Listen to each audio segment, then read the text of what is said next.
Vamos a continuar porque el sector privado también se blinda y crea su propio plan de choque de ciberseguridad. La red CIDE Digital del Gobierno canario permite a las organizaciones empresariales asesorar y poner a su disposición de sus asociados las herramientas para su transformación digital. Hemos estado en FEMEPA, la Federación del Metal de Las Palmas, que agrupa a 1.500 empresas, entre ellas las del sector informático, de proveedores también de software y de cortafuegos de potenciales amenazas.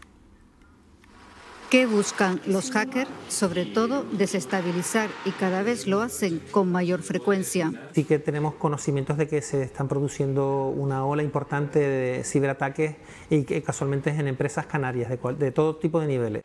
Hackean bases de datos atacando webs y correos electrónicos, secuestran información sensible de empresas, los contactos e incluso datos bancarios. El hackeo muchas veces termina en la negociación de un rescate. Normalmente lo que suelen hacer los hackers es secuestrar esa información y pedir un rescate, que lo pueden solicitar a través de ingresos en bitcoins en cuentas internacionales, o simplemente pues desestabilizar y molestar y hacer que la empresa tenga un problema de comunicación de primer nivel. Por eso las empresas se blindan con cortafuegos para protegerse de estos hackeadores, pero la perfección en este terreno no existe. Siempre hay margen para la vulnerabilidad, sobre todo si se funciona en red. Tenemos el caso que, por ejemplo, del SEPE hace unos meses fue atacado, fue hackeado, y es una organización importante, blindada también, pero siempre hay alguien que es más listo que los informáticos. Muchos escapan, pero se puede sufrir un ataque incluso contando con la certificación ISO 27001, el protocolo internacional para la seguridad de los sistemas informáticos. El simple hecho de cambiar una contraseña antes de la 27001, nosotros seguíamos unos protocolos de cambio de contraseña, digamos que era el que creíamos que era más adecuado. Ahora tenemos un protocolo basado en unas normas que son normas que hay a nivel internacional. Por eso las organizaciones empresariales cuentan con oficinas de información digital para ayudar a sus socios a la transformación, a dar el salto digital desde la creación de la web a la protección necesaria para evitar ataques cibernéticos. Depende, digamos, del estado de madurez en el que se encuentra la empresa. El estado de madurez más bajito, digamos, pues las empresas normalmente los siguientes pasos pueden estar relacionados con implementar una página web con comercio electrónico. Empresas ya con un estado de madurez digital más alto, pues ya hablamos de proyectos más específicos. Entre ellos podría ser implementar sistemas de ciberseguridad. La percha de esta ayuda es la red CIDE Digital del Gobierno canario, que permite el impulso a la transformación digital de empresas, autónomos y emprendedores. El último informe del Ministerio de Interior sobre cibercriminalidad refleja un incremento del 60% de ataques a los sistemas informáticos de Canarias entre 2020 y 2021, coincidiendo con la pandemia. Un porcentaje que duplica el porcentaje de aumento en el resto del país, que fue tan solo del 30%. Pasamos de 8.000 ataques a 14.000 en un año. Bien, pues para hablar de todo esto contamos con Rodrigo Melián, que es auditor y perito judicial tecnológico. Muy buenas noches. Hola, ¿qué tal? Buenas noches. Bienvenido. Hablábamos de vulnerabilidad, ¿no? De la vulnerabilidad que tenemos con nuestra cultura, con nuestra escasa cultura de ciberseguridad que tenemos. Sí, realmente las vulnerabilidades son esas brechas que encuentran los ciberdelincuentes a la hora de espiarnos, a la hora de examinarnos. Es el momento, las cosas que pasamos por alto en nuestro día a día, y que por eso hay que de vez en cuando realizar evaluaciones para detectar esas vulnerabilidades en nuestras infraestructuras, que son las que finalmente aprovechan estos ciberdelincuentes para colarse en nuestros equipos. Como por ejemplo si nos marchamos de casa todos los días y dejamos una ventana abierta, por ejemplo, es el momento preciso para colarse. Son delitos, ¿no? Aunque muchas veces no estén ni tipificados, incluso los hackers consigan pues pasar de puntillas por ese tipo de delitos, y sobre todo porque se llega a denunciar muy tarde. Sí, hay que trabajar esa parte para que quien sufre un delito tecnológico, pues que lo comunique a las fuerzas y cuerpos de seguridad del Estado para ver cómo lo puede trabajar. Sí es cierto que están tipificados, que existen penas para este tipo de ciberdelincuencia, pero también es cierto que muchos son profesionales que saben ocultarse detrás de la red y que a veces pues, es muy difícil detectarlos. Pero sin embargo existe un protocolo, el nombre es complicado, ¿no? Es un protocolo internacional, se llama el ISO 27000 que te va dando las pautas que tienes que seguir para poder denunciar una circunstancia como esta, ¿no? Para localizar, la ISO 27001 lo que trabaja es los sistemas de gestión de seguridad de la información. Cuando se va a implantar una ISO 27001, lo que se hace primeramente es conocer la empresa y que la empresa se conozca a sí misma.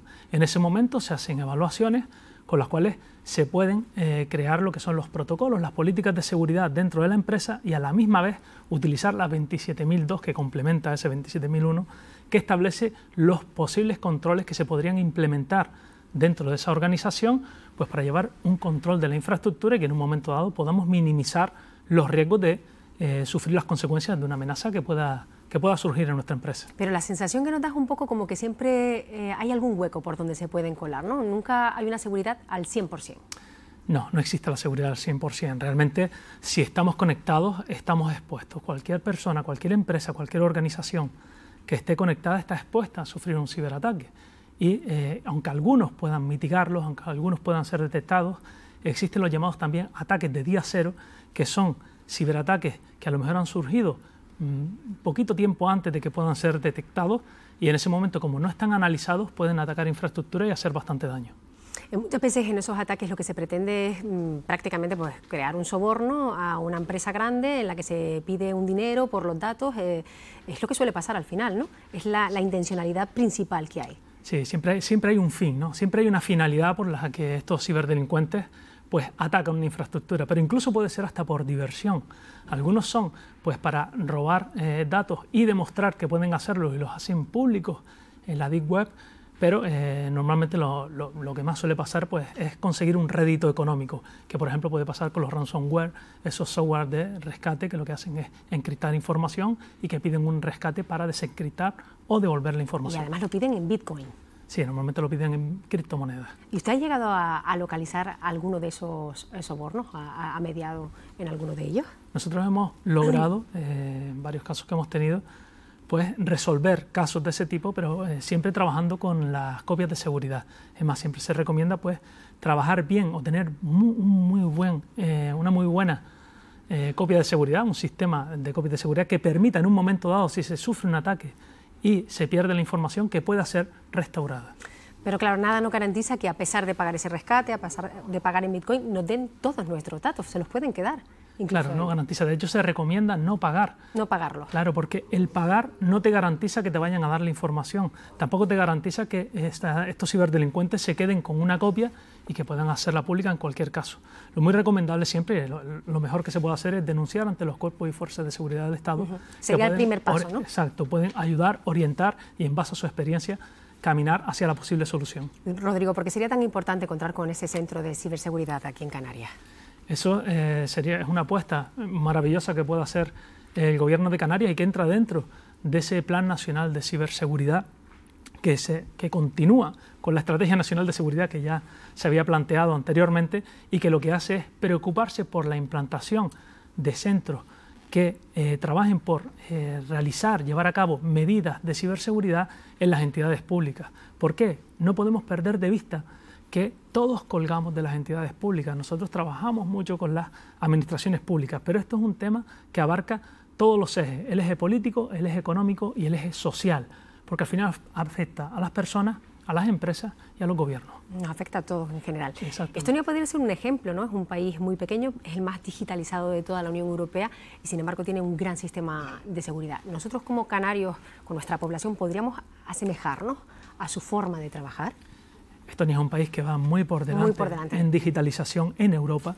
Es un país que puede servir de ejemplo, de hecho se muestra como ejemplo a otros países en lo que es una buena digitalización y trabajar por la seguridad de la información que se mueve en ese entorno tan digitalizado, e incluso se llega a trabajar a nivel europeo, que se está trabajando el reglamento EIDAS, que lo que hace es pues trabajar todas las administraciones electrónicas que existen en los países de la Unión Europea para que todos los ciudadanos en un momento dado pues podamos estar en contacto a través de, por ejemplo, nuestros certificados digitales y que nuestros datos estén disponibles entre esas diferentes administraciones. Esa es la propuesta que tiene la Unión Europea, ¿no? Con la aplicación esta para que los ciudadanos se puedan conseguir identificar y también puedan tener todos sus datos registrados en su móvil. ¿Es la misma de la que estamos hablando o es otra diferente? Estamos hablando de EIDAS, es la que trabajan las administraciones electrónicas y que en un momento dado cualquier persona que pertenezca a la Unión Europea y que quiera moverse, pues puede tener acceso a sus datos en cualquier país de la Unión Europea y cualquier estamento gubernamental de la Unión Europea podría acceder a los datos de esa persona siempre y cuando pertenezca en ese momento a la Unión Europea. Es una herramienta que facilita mucho